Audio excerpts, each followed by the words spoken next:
Welcome to the Buddhist Boot Camp podcast. Our intention is to awaken, enlighten, enrich, and inspire a simple and uncomplicated life. Discover the benefits of mindful living with your host, Timber Hawkeye.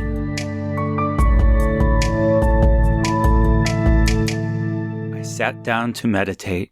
I closed my eyes, and as soon as the timer chimed to start the 30-minute session, I thought, wait, did I remember to open the window before sitting down?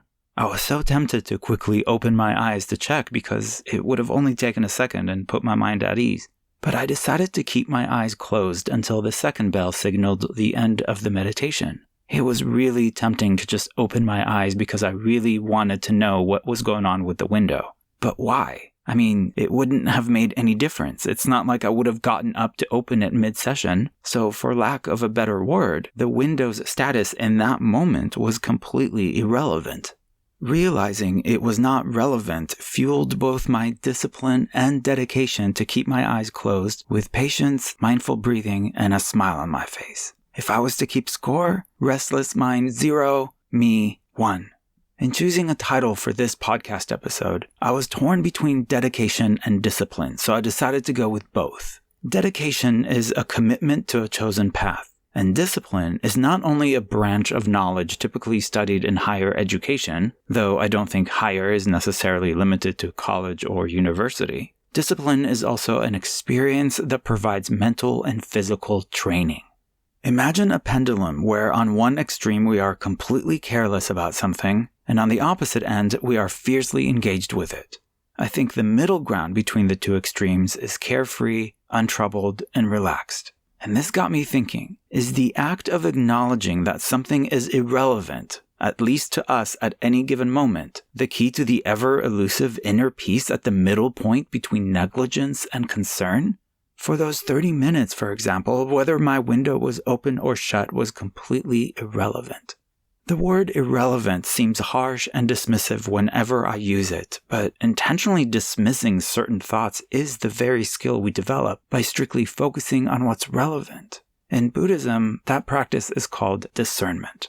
In the real world, a cargo ship stuck in an Egyptian canal may be relevant to some, and it may even affect me somewhere down the line. But honestly, today, my feelings or opinions about it are completely irrelevant.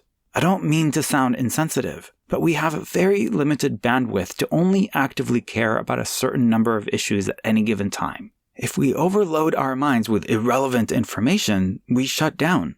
Car engines overheat when they are pushed beyond their limits. The same thing happens to computers when they simultaneously run multiple programs. And when us humans try to process too much information about an overwhelming number of issues, many of which we can do nothing about, we experience what's called compassion fatigue, rendering ourselves unable to do anything about anything. So we feel stuck. From pressing issues like racism to endangered rhinos, the environment or how my uncle treats his wife, the violence in Myanmar or mass shootings in our backyard. Whether to buy local or organic produce when we can only do one or the other, immigration, election, and let's not forget our own health and meditation. It's no surprise we often feel overwhelmed and ill-equipped to do anything about it all. But that's just it. We can't do it all, nor is anyone expecting us to do it all. What we can do, however, is one thing at a time, like sitting when it's time to sit. If you're thinking all of this sounds a lot like the Serenity Prayer, that's because the prayer's last line is exactly what I'm talking about. Accepting things we cannot change, having the courage to change the things we can, and the wisdom to know the difference. I'm tempted to go as far as to say that knowing the difference might just be the key to a profoundly serene life, the only place from which rational decisions can be made as opposed to irrational reactions. When I think about the discipline and dedication it took to keep my eyes closed during meditation, it's a tiny example of a much larger muscle group that we can strengthen through exercise. A six-pack of sorts consisting of commitment, dedication, discipline, discernment, mindfulness, and awareness. Imagine the possibilities if we build those muscles through repetition. At our monthly discussion group about this topic last week, one woman said she made a shopping list before going to the grocery store for the first time in her life as a way to practice discipline and only get what's on the list despite being tempted to impulse buy a whole lot more. She said the incredible feeling she got from winning this small battle was better than the fleeting instant gratification she would have gotten from putting more stuff in her cart. That's why when people ask me about breaking their existing habits, I always suggest starting small by putting on the left shoe before the right, for example, which is a habit we don't even realize we have. Raised awareness is not only the first step, it needs to be in every step. There is a reason Buddhism is called a practice. You know those robot vacuum cleaners that automatically move around the floor to clean up when you're not around? It's when they sit in the corner, seemingly doing nothing at all, that they are actually doing what meditation can do for all of us. They are recharging. After all, what we do on our meditation cushion is just as important as what we do off of it.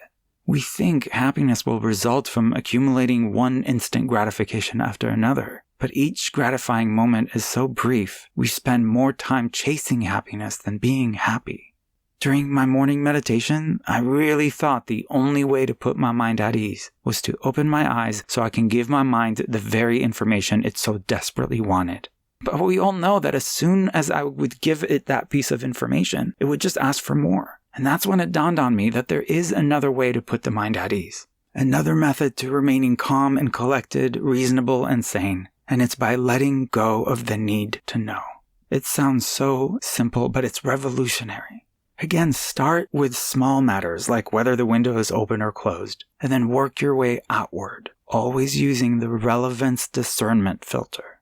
Remember, meditation is not about controlling your thoughts. It's about not letting your thoughts control you. Restless mind 0, you 2. Discipline and dedication become increasingly important when motivation runs low. Whether we choose to apply discipline when shopping, eating, to meditate more, stretch, or read, we need to evolve from simply thinking that something is a good idea, like eating healthy, for example, to actually implementing it into our daily lives. I might motivate you with these podcast episodes to get that six-pack of commitment, dedication, and so on. But the effort and the discipline has to come from you. Discipline is what kept me from opening my eyes during meditation, and discipline is what kept you listening to this episode all the way through. Restless Mind 0, all of us 3. If you find value in these podcast episodes, please show your support with as little as $1 a month through patreon.com/BuddhistBootcamp. Because without you, there would be no us. Thank you. Timber Hakai is the best-selling author of Faithfully Religionless and Buddhist Boot Camp.